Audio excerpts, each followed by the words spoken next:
महाविकास आघाडीच्या बारामती लोकसभा मतदारसंघाच्या उमेदवार सुप्रियाताई सुळे ह्या काल भोर विधानसभा मतदारसंघाच्या दौऱ्यावर होत्या आणि या दरम्यान त्यांनी आपण संग्राम थोपटे हे आपले 2024 उमेदवार असतील, महाविकास आघाडीचे उमेदवार असतील असं जे आहे ते एका प्रचार सभेच्या भाषणात म्हणलं होतं आणि त्यानंतर कुठेतरी ठाकरे गटात नाराजी आहे ती खरं तर समोर येताना आपल्याला पाहायला मिळते.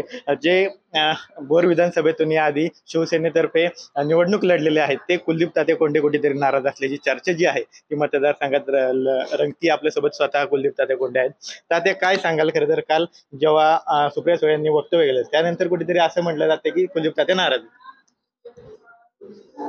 मी ह्या वक्तव्यावरून नाराज आहे असं मला कार्यकर्त्यांच्याकडूनच या गोष्टी समजत आहेत. परंतु पवार साहेबांची किंवा सुप्रियाताईंची ही भूमिका ही पहिल्या दिवसापासून आहे की ह्यांनी या थोपटे परिवाराला कायमच प्रचार चालू झाल्यापासून झुकतं माप दिलेला आहे आणि त्याच्यामध्ये जो आमचा शिवसेनेचा कार्यकर्ता आहे, पदाधिकारी आहे, त्याला डावललं जातंय आणि तो नाराज आहे की निश्चितपणाने मी त्या ठिकाणी त्यांचा नेता म्हणून की माझ्या कार्यकर्त्याला कुठंतरी दुखावलं जातंय हे जाणवतंय.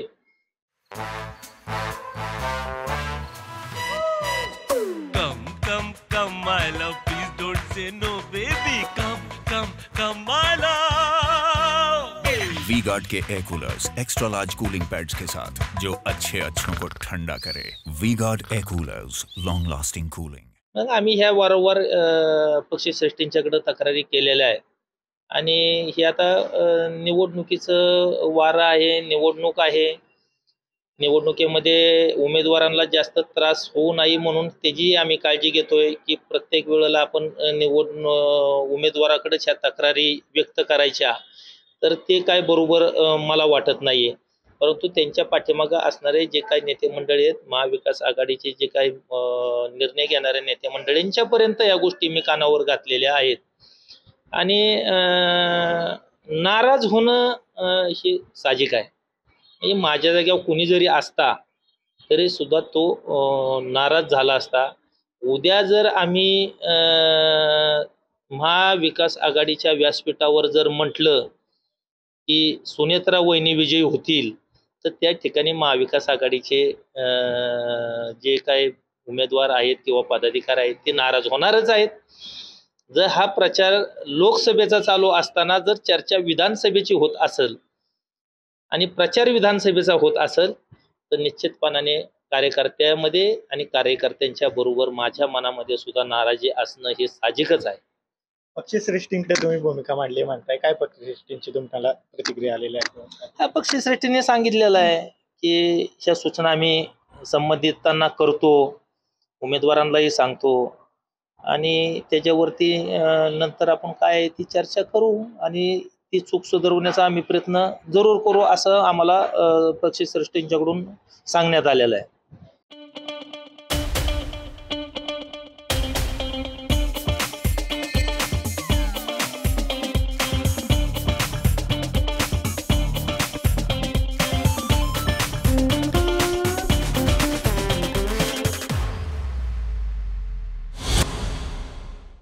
कुठेतरी अशी सुद्धा चर्चा आहे की कुलदीप तात्या कोंडे हे वेगळा विचार करायच्या मनस्थितीत आहेत. काय यावर सांगताल? काय विचार तुम्ही, तुमची भूमिका कधी स्पष्ट करणार?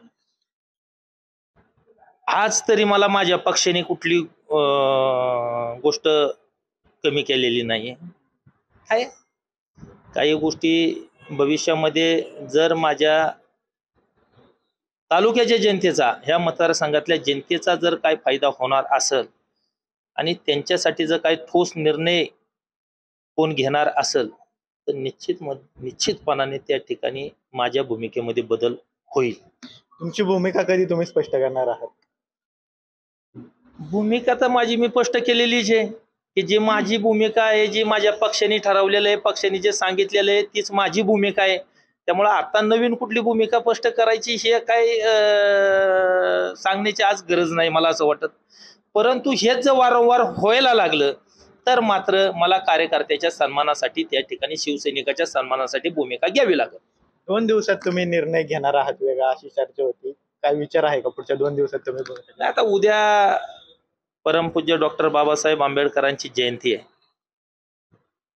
हा राष्ट्रीय सण उद्या साजरा होतोय आणि ह्याच्यामध्ये ह्या सणाला ह्या भोर तालुक्यामध्ये या विधानसभेमध्ये बारामती लोकसभा मध्ये मध्ये मध्ये दुधात मिठाचा खडा पडू नये याची मी पुरेपूर काळजी घेणार आहे. हा ह्याची काय ते जास्त काय बोलण्यासारखं नाहीये, परंतु त्याच्यानंतर या 2 दिवसात उद्या आमचा मेळावा आहे शिवसेनेचा. तिथं आमचे सचिन भाऊ आयर हे स्वतः उपस्थित राहणार आहेत. बारामती लोकसभा मतदारसंघाच्या उमेदवार सुप्रियाताई त्या ठिकाणी येणार आहेत आणि त्या ठिकाणी निश्चितपणाने कार्यकर्ते त्यांच्याकडे ह्या सूचना करतील आणि त्यांच्या मागणीला गृहीत धरून मी त्या ठिकाणी उमेदवारांना किंवा यांना मी सूचना निश्चितपणाने करणार आहोत. 2023 ची विधानसभा निवडणूक पुन्हा आता तात्या रिंगणात उतरणार का? 100% इलेक्शन लढणारे ही माझी इच्छा नाही, परंतु कार्यकर्त्यांची मात्र इच्छा आहे की ही निवडणूक तुम्ही लढावी आणि ह्या निवडणुकीच्या नंतर जर काही रिझल्ट लागला तर आम्हीच तुम्हाला सांगू की आता आपल्याला बास करा म्हणून. आम्ही सुद्धा राजकारणात कुठं दिसणार नाही, कारण कुलदीप कोंडेच्या पाठीमागचा कार्यकर्ता जो आहे तो कधीही गावच्या सुद्धा राजकारणामध्ये नाही. तो राजकारणात त्या ठिकाणी कुलदीप कोंडेसाठी मतं मागण्यासाठी तालुकाभर फिरत असतो. मग अशा लोकांची भूमिका आहे की आता शेवटचा आमच्यावर विश्वास ठेवा आणि ही निवडणूक तुम्ही लढली पाहिजे, हे कार्यकर्त्यांच्याकडून मला सांगण्यात आहे, त्यांच्याकडून मला. कारण मी एक असा उमेदवार होतो की गेल्या वेळेला माझ्यासारख्या कार्यकर्त्याला 2-2.5 कोटी रुपये वर्गणी गोळा झालेला मी कार्यकर्ता आहे आणि ही लोकांची इच्छा आहे माझी. आणि मी तुम्हाला ह्या तुमच्या माध्यमातून सांगू शकतो, कुलदीप कोंडेला कुलदीप कोंडेचं घर मोठं करण्यासाठी अजिबात आमदार व्हायचं नाही. पण आपल्या चॅनलच्या माध्यमातून मी जरूर या ठिकाणी एक घोषणा करील की ज्या दिवशी कुलदीप कोंडे ह्या मतदारसंघाचा आमदार असेल त्यावेळेला इथल्या जनतेचा सुवर्ण काळ चालू झालेला असेल, हे मात्र मी आत्मविश्वासाने सांगू इच्छितो. मागचे 2 टर्म तुम्ही विधानसभा निवडणूक लढलेला आहात, दुसऱ्या नंबरला तुम्ही राहिलेला आहात विधानसभेतून मताधिक्यात. सुप्रिया सुळेंनी याचा कुठेतरी विचार करायला हवा बोलताना किंवा निश्चितपणाने ताईने हा विचार करायला हवा होता आणि केलाही पाहिजे. कारण गेल्या इलेक्शनला ताईंनी माझ्या विरोधामध्ये माझ्या मतदारसंघामध्ये 2-3 सभा घेतलेल्या आहेत.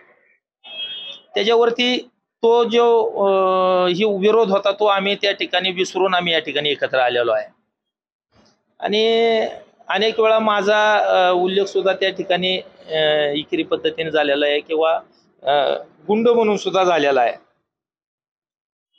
परंतु आज ज्या वेळेला विरोधकांच्या समोरच्यांच्या धमक्या येतात, फोन येतात, हे कदाचित त्यावेळेला ताईंना माहिती नव्हतं आणि मग ह्या अशा फोनला प्रत्युत्तर द्यायचं म्हणून त्या ठिकाणी साहेब निश्चितपणाने गुंडगिरी करावी लागती. राजकारणामध्ये साम दाम दंड ह्या सगळ्या गोष्टी वापराव्या लागतात. परंतु जर त्या ठिकाणी जर विरोधक उगाच चुकीचं राजकारण करत असतील आणि आम्ही जर त्या ठिकाणी गप्प बसलो नेते मंडळी म्हणून, तर त्या नेत्याच्या पाठीमागं कार्यकर्ता फिरायला सुद्धा शिल्लक राहणार नाही असं मला निश्चितपणाने वाटतंय. आता शेवटचा प्रश्न, तुम्हाला आतापर्यंत कोणाचे फोन आलेत का आमच्याकडे या किंवा महाविकासाकडे असेल किंवा महाविकासचे असतील, कोणाचे नेत्यांचे फोन आलेत का?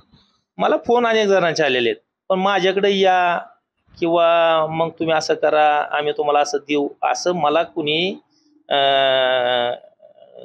म्हणजे गाजरं दाखवण्याचं काम केलेलं नाहीये.